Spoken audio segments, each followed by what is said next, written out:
You're listening to Shoe In, covering the ins and outs of all things footwear, from sneakers to heels, loafers to slippers, and every type of shoe in between. Brought to you by the FDRA, the Footwear Industries Association focused on retail, trade, politics, and fashion, helping create and enhance conversations on all things footwear. Hey, Sandy Mines. One of the things, or one of the places I like to go in this country, one of my favorite locations, I know it's one of yours too for personal reasons, is Southern California, right? Orange County in particular, because it has this vibe to it. The weather's beautiful. There's so much to see and do. You're right there at the ocean, the coast. But in our industry, it also has this heritage of amazing brands that have been born out of Southern California, are headquartered there. And so our guest today, I think, exudes that vibe. And so I'm so excited to talk to him about what he's doing in the footwear space. So let's unveil it, right? Who's on Shoe and Show this week? Yeah. Today's guest is John Dickinson, CEO of SeaJack, running a multitude of brands out of Southern California. So welcome, John. We're really happy that you've joined us on Shoe and Show today. Thanks, everyone. I appreciate it. Kind of first time I'm doing one of these kind of things. So should be fun, and we'll entertain ourselves for the next little bit here. Yeah, we will. We'll kind of pitch you some questions, and you can share with all of our amazing listeners on what you guys have been up to, and a little bit about your company and what's going on in the market, and what you're predicting for the future growth of SeaJack. But first, I'd like to start off with asking you a little bit about your personal journey and your shoe story. How did you enter the footwear market? Tell us a little bit about that. So I kind of got involved maybe 30 years ago as one of the first guys that ever exported reef sandals, believe it or not. So it's kind of come full circle. We had an export management company when I was still in college, and several people hired us for our expertise to help them in other countries. And then we had some European distributors who were asking us to find brands. So I think it was 30 years ago or close to it, where we started traveling to Europe, and I'd travel over with Santiago and Fernando and do some reef sandals. That's probably where my first little taste of footwear came from. Then I went to work for Vision, and so my background's mostly action sports. As Matt was saying on the intro, I've, lived my entire life in Southern California. Not that I haven't traveled extensively, but so we started out with Vision, which was one of the first action sports companies, and we did skateboards, we did footwear, we did snowboards. We did a lot of stuff. And that's kind of my background, is this action sports side of it. So we started doing shoes there at Vision. It wasn't my only focus at the time, but slowly over time, I just kind of found out that I really enjoy footwear. I love that there's a barrier to entry to footwear versus, like, say, a t-shirt or a hat that everybody can just go print or do. I enjoyed the factories and traveling to them and seeing how it's built and constructed and learning new ways to do it. So, my footwear journey was, Vision. I've had Vans in there. We did some shoes with Maui and Sons. I did a little stint in some women's fashion when I was the president of Candies. So footwear's always kind of followed me. I've had some involvement in Airwalk in my past. And then previous to this owner, then I had Globe in there as well, which is another action sport footwear company. And we did a lot of different footwear brands under there, including Mooks and a few other things. So footwear's just sort of followed me and stuck. I've always done a little snowboard, a little skateboard, surf, some t-shirts, some clothing, whatever. But footwear is what really stuck, and is what I enjoy. And I just, for a number of business reasons as well as personal reasons, footwear stuck. So when we bought World Industries in 2004, or took it over at least, and we bought it a little later than that, but we launched their footwear side of it and grew that to a pretty large skate brand in footwear before we sold it. And then, now that kind of leads us up to where we are now with the footwear brands that SeaJack owns. So we just, I like footwear, I guess. Yeah. Once the footwear industry gets its claws in you, it's hard to kind of, squirm free from that, because Sandy, I think, was born into a footwear family, and I came in 15 years ago, and I don't envision ever leaving, because it's just that kind of industry, and it has that many amazing players. And you're right, that barrier of entry is so critical to kind of curating and corralling really sharp people and really I think, focus people on making sure that we're producing shoes for consumers all over the world. So let's let's walk through your brand portfolio now, John. SeaJack is the holding company, but what are some of the brands and what are the different vibes that go along with those brands? Yeah, no, totally. So in 2016, I had an private equity group that I know reach out to me and said they found this brand. Would you be interested in looking at it? And it was called Flojos. And Flojos, for those of you who don't speak Spanish, means lazy, relaxed, and which is perfect for a flip-flop company. That was born 52 years ago. Sorry, I'm not doing the math well right this second, but 52 years ago in Guadalajara, Mexico. And we took a look at it and we just loved the whole thing. It was, the people were retiring. They just were letting it, go its way. And someone said, why don't you sell it? And so we took a look at it, loved that it had never been bastardized, loved that it had such a rich heritage. And as you see, as we progress through the other brands that we have, all of them have a pretty good heritage, which has really been important for us in the longevity of a footwear brand, and the private equity group, let's just buy Flojos and this is great. Let's do it. We want you to run it. And I kind of said, hey guys, why don't we form a holding company called SeaJack? At the time we were just discussing different names so that we can kind of build this platform to acquire a few footwear companies. So that's kind of where SeaJack started, because we didn't want to have Flojos owning all these other things. We wanted each brand to have its own identity. And so that was part of our focus from day one when we bought Flojos, that we were going to look for other things that made sense for us. And we bought Flojos, and today it's about somewhere in the neighborhood of triple what it was when we bought it in terms of size. We did a lot of stuff we redid the sourcing on it. We tried to really keep that hometown feel of it, that beachy feel, laid back. I mean, as we're interviewing me, I'm in shorts and flip flops at the office. I mean, that's how we dress. And that's what we do. We wanted to keep that vibe, but we really wanted to update the systems, the back end, the warehousing, even to the point of they didn't have any voicemail. They just, nobody had individual phones and things like that. It was just very laid back and old school, but we tried to keep that forward facing old school focus on it. And we took them into some closed footwear to get less seasonality in it. Even that said, in the United States, flip flops now, I had one buyer tell me the other day, he goes, yeah, it's so seasonal. Those pesky 2 weeks a year it doesn't sell. It's just terrible. And so there's a whole culture in flip flops here in the US that a lot of the other countries don't have. Then during COVID, early on COVID, we had two choices. We could kind of pack our bags and go home and hope for the best and, wear our mask and have everybody at home. We decided to go the other way, not wearing masks, but is become aggressive and come out swinging during it. So we bought another group of companies that was born. It was called Palos Verdes Footwear. They were also born here in California. And the way I first knew about Volatile was it was at the Action Sports Trade Show in Long Beach. That was 37 years ago, I believe.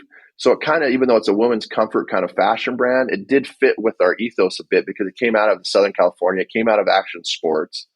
So when we bought that, we got 5 brands there, 3 that we continue to operate regularly, which is Volatile, Very Volatile, and Sbicca. And again, rich heritage there. Sbicca is over 100 years old, manufactured in California for years. There's some people that call it the original California sandal brand, even though it's not really that sandalish anymore. We do open footwear, but it's not what you and I think of as flip-flops or sandals. And that's been really interesting for us. I'm not as familiar as, I am with the action sports side of things, with the flip-flops and skate shoes and stuff like that. So we hired a really good professional to come in and run that. Her name's Margaret Doran. And, I lean on her heavily to run those 3 brands and kind of let her run that division of our business. And then more recently, we acquired a brand, kind of almost like a master's project for a couple of guys in sustainability. And it's called Kengos. And Kengos is, it's a real passion brand for us. The brand manager, Clay Dickinson, that's his graduate degree, all that kind of stuff. And, we're real passionate about it. And it's a brand that's made up with the midsole's made out of agave, the outsole biodegrades. There's no glue. So, landfill not biodegradating doesn't happen because, glue doesn't biodegrade. And this one can biodegrade if we go there. But then the uppers are made out of eucalyptus leaves, mushroom leather, cactus leather, and that kind of stuff. So that's kind of our portfolio. We do own a couple other brands that we use for private label, like a brand called Grazi.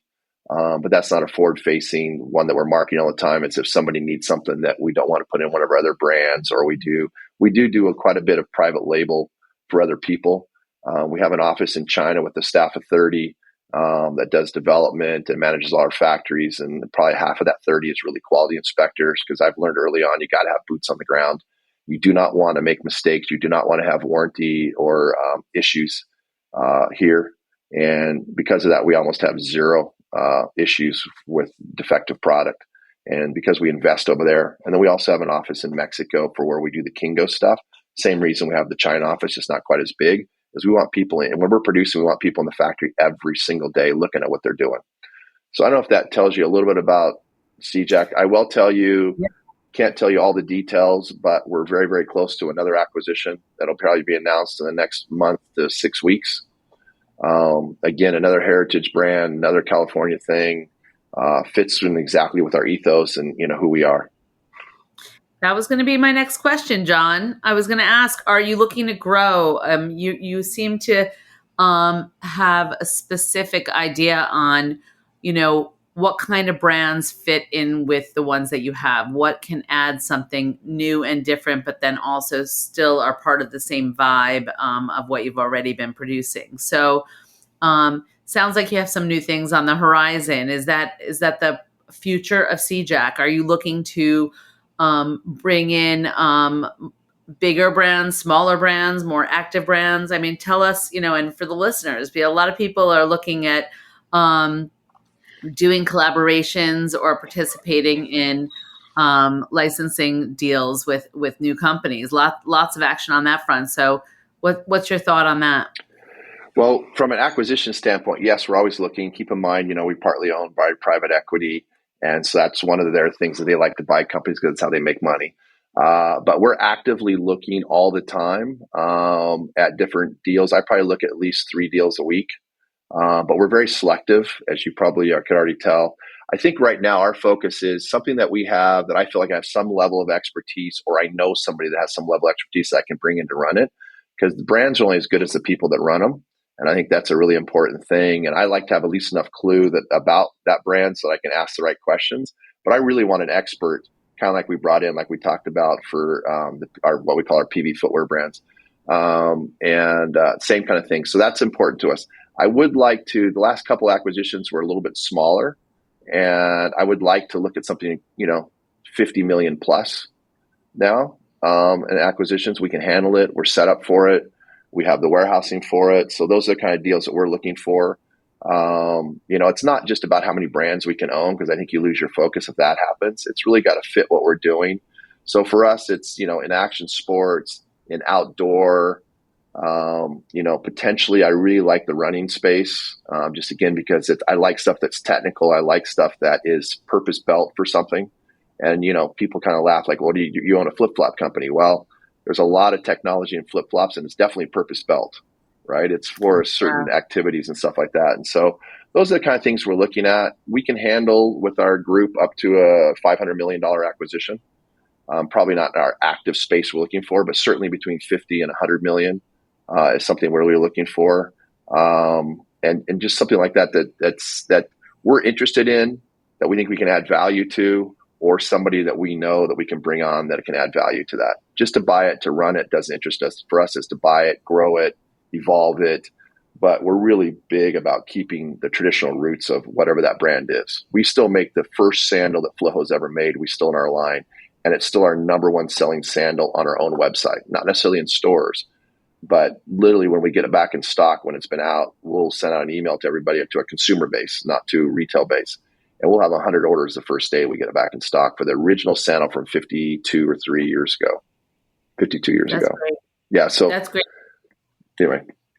I do want to say that, you've been in the industry for quite a long time, as Matt has mentioned, so have I. And I do believe that relationships are just the number one thing. And the people that you have on your team that I have been, that I've known and grown to like a lot in the business, they're just top-notch, stellar people, honest, all about relationships. And I see how you do business. You guys were part of our pop-up at Fanny Market Week the last couple of times. And all of the retailers that come in, whether they're independent retailers or they're department stores, just they speak so highly of the people on your team. And I just want to shout that out because that's kudos to you because you're hiring pretty amazing people and growing the business in a really strategic way. Yeah, no, I appreciate that. And we work hard at that. I mean, a lot of my people on my team, my CFO has been with us through several companies that we've owned. My director of ops has been with me off and on since the Globe days on different companies when I can bring her in. And then we found some new people like Margaret and Ryan, who runs the Flojos side of it for us. So yeah, it's important. We're a small company essentially. We jokingly, if you're familiar with Reno, they call it the biggest little city. I feel like sometimes we're the biggest little company, and we want to have that family feel, and have that transparency between our employees. And I think it comes out as you have seen. And so I thank you for that, Sandi. That's awesome. So John, I want our listeners to really grab onto something you said, that you look at maybe 3 deals a day. A week. It just sorry. A week. Yeah. It's maybe you said a week. My apologies, but it just goes to the point where how much churn there is in the marketplace behind the scenes, where all the deals that I assume you're passing over and many others are passing over, but those are out there and they're circulating because it's an active space in the M&A space for sure.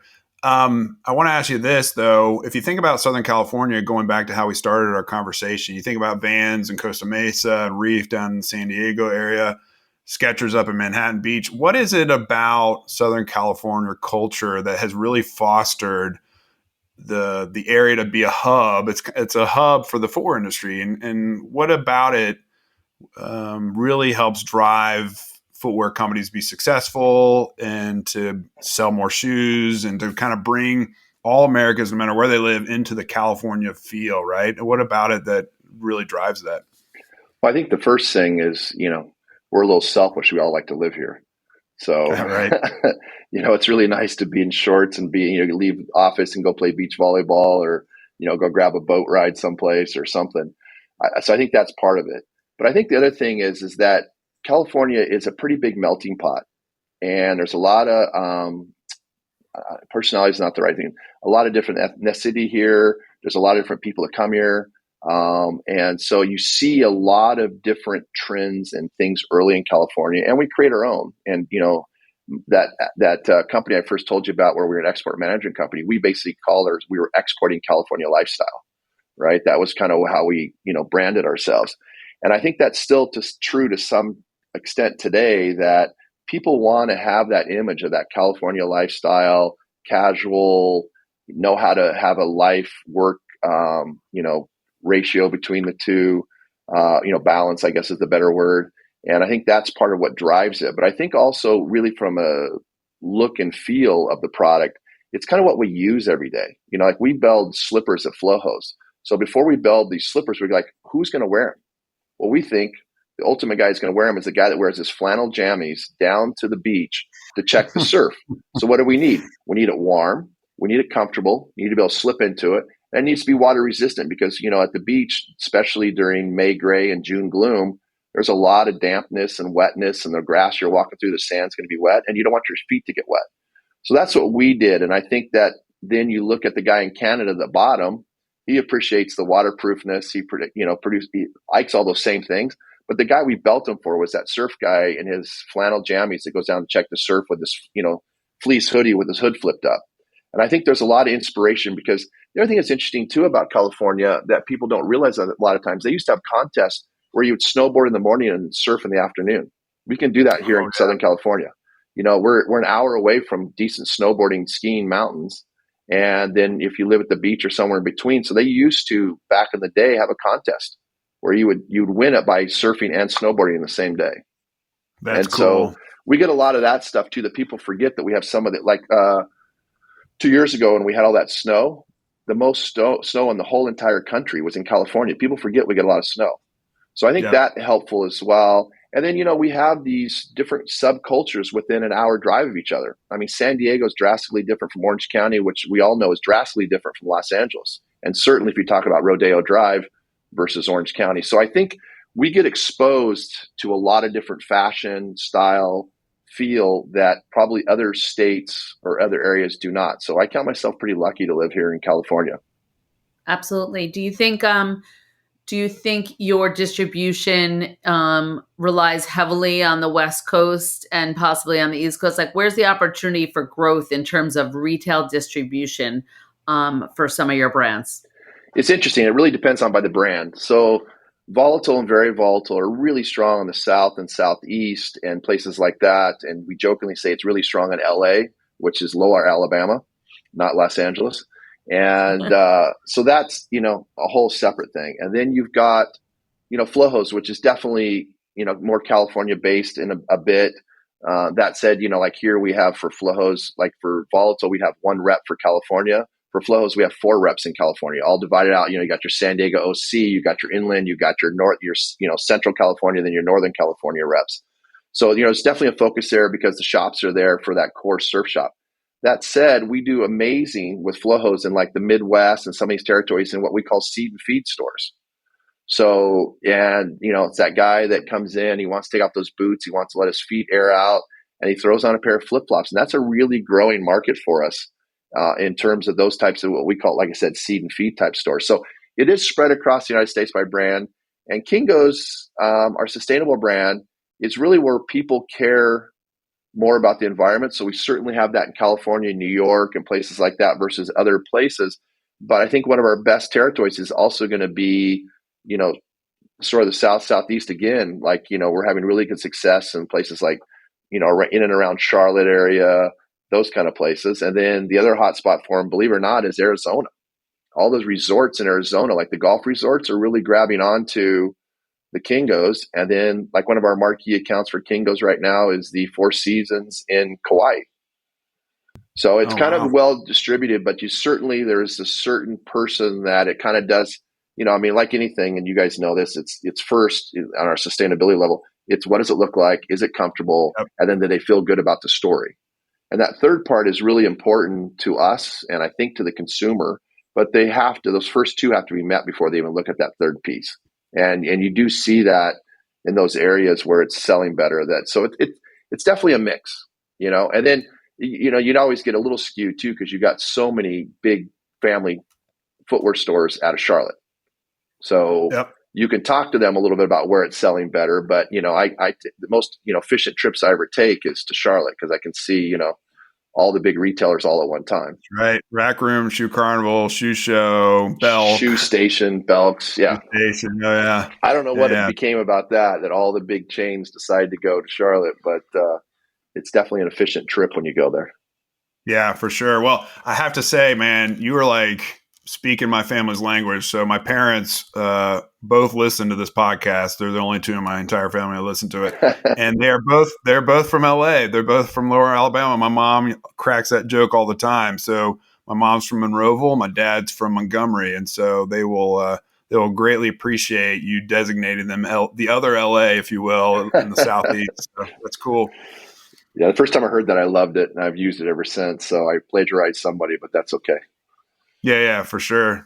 Now, John, as we close out the conversation, we talked about the M&A. We talked about how you're meeting consumers where they are across the country. What's next? If we're talking a year from now, what do you hope to accomplish over the next 365 days? Yeah, that's good. I really want to. One of the people I'm looking for right now is I'd really like to find somebody that really understands the market from a marketing standpoint. I think that's the most confusing thing in footwear business today is how do you market to whom and to where and how? A couple of years ago, everybody would tell you, hey, you got to be on direct to consumer, grow at all costs. That's changed.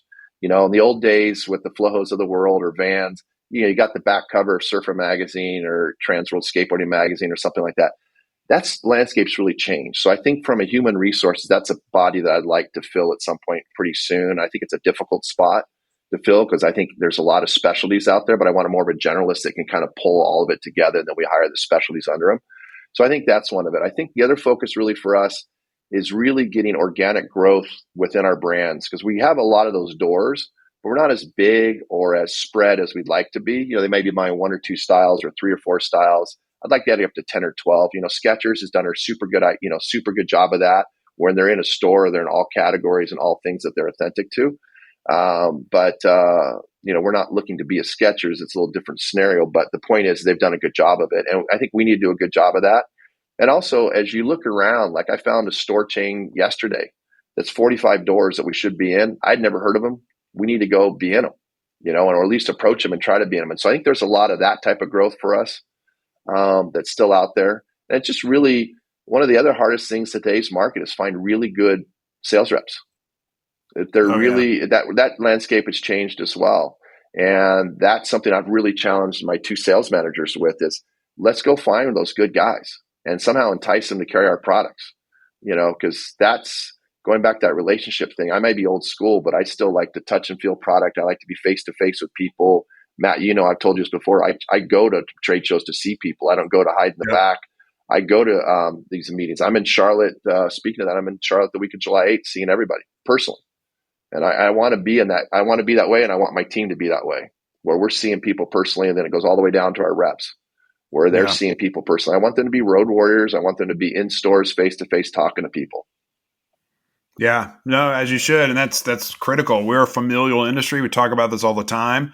It's built on relationship. And if you're not in front of people, you're not building those relationships and on the road and at the trade shows, then I think you're doing your brand and your brands and your employees and the broader community a disservice. So kudos to you, John, for your continued work throughout the footwear industry. We're super glad that you came on Shoe and Show to talk about it. I have to tell our listeners, I was in their showroom at Fanny in June and got to see all the brands up close. The Kengos brand is awesome. The materials that are being used are really cool. The constructions are unique and innovative. So I think the future is bright for SeaJack, John. I really appreciate you coming on. I appreciate you guys having me. It's great to talk to you. It's fun. Yeah. So folks, this has been another edition of the Shoe and Show. Hit up shoeandshow.com for all of our episodes. Make sure you subscribe. Make sure that you rate us. We only accept 5 stars. All other stars are kicked out. That's just how our system works. And we want you to spread the word. If there are people that you think should be on Shoe and Show to conversate with us about all things footwear and the footwear business, drop us a line at info@fdra.org. And until next time, Shoe and Show is out. Shoe In has been brought to you by the FDRA, the Footwear Industries Association focused on retail, trade, politics, and fashion, helping create and enhance conversations on all things footwear. For information about FDRA, visit fdra.org.